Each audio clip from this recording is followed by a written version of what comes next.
За өнөөдрийнхээ бичлэгээр алин болон алинны шүүсийг хэрэглэхэд ямар ялгаатай байдаг? За хүний үед ямар нөлөө үзүүлэх талаар энэхүү бичлэгээрээ та бүхэнд хүргэж байна. За алин жимсийг хэрэглэх хамгийн гол шалтгаан бол тэдгээрт агуулгадах файбер буюу торлог эд байдаг. За файбер гэдгийг манайхан эслэг гэж орчуулад байгаа юм.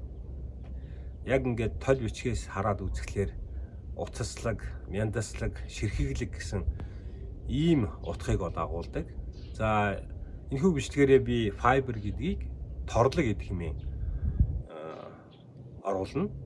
За тэгэхээр алинд агуулгадах торлог эд хамгийн түүнийг хэрэглэх хамгийн чухал шалтгаан болдог гэж хэлсэн. За тэгэхээр нэгдүгээрт бол ер нь бол алин жимсийг идэхэд бол танд бол цатгалан мэдрэмжийг бол өгдөг. Ингэснээр бусад төрлийн хоол хүнсний хэрэглээг багасгана гэсэн үг.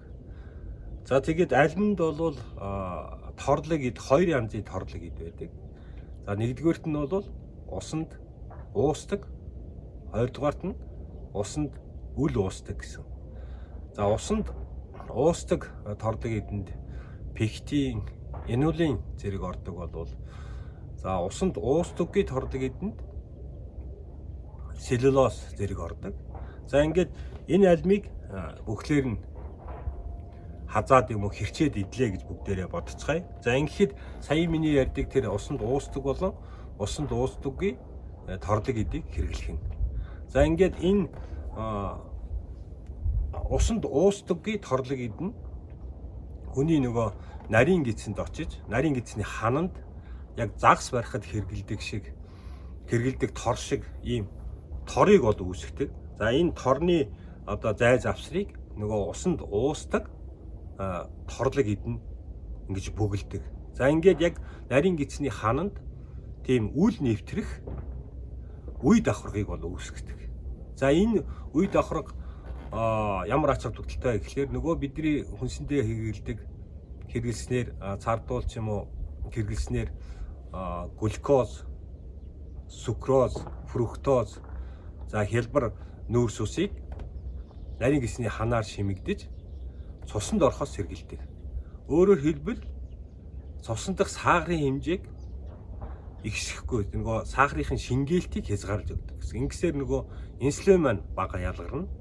За инсулин бага ялгарч цусан дахь сахарын хэмжээч бага байх нь инсулины ялгарч ирнэ бага байх. За ингэснээр бол нөгөө чихрийн шижээ өвчнөөс сэргийлэх боломжтой юм аа.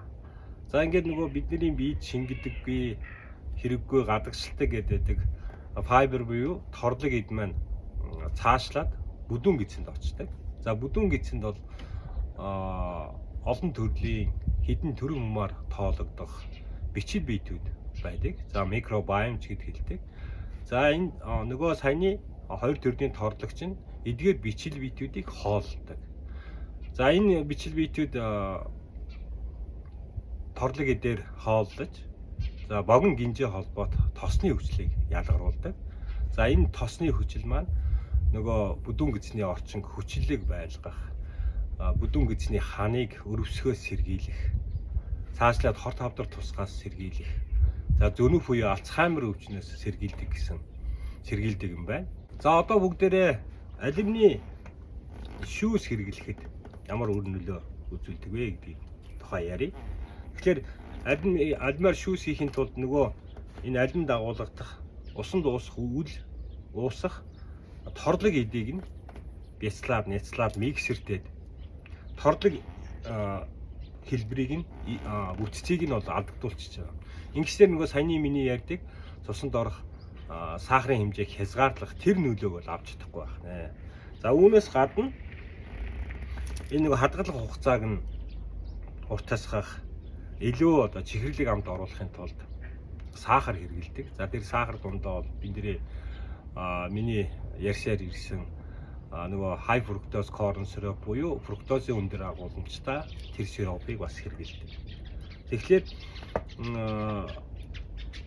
шүүснээс бол алимыг яг тэр чигээр нь идснээс шүүс ууснаар алимыг тэр чигээр нь эцсийн шиг тийм сайн үр нөлөөг бол та бүхэн авч чадахгүй байх те.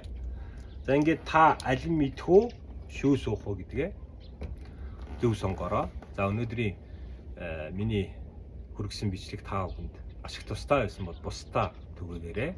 Анхаарал хандуулсан та бүхэндээ баярлалаа.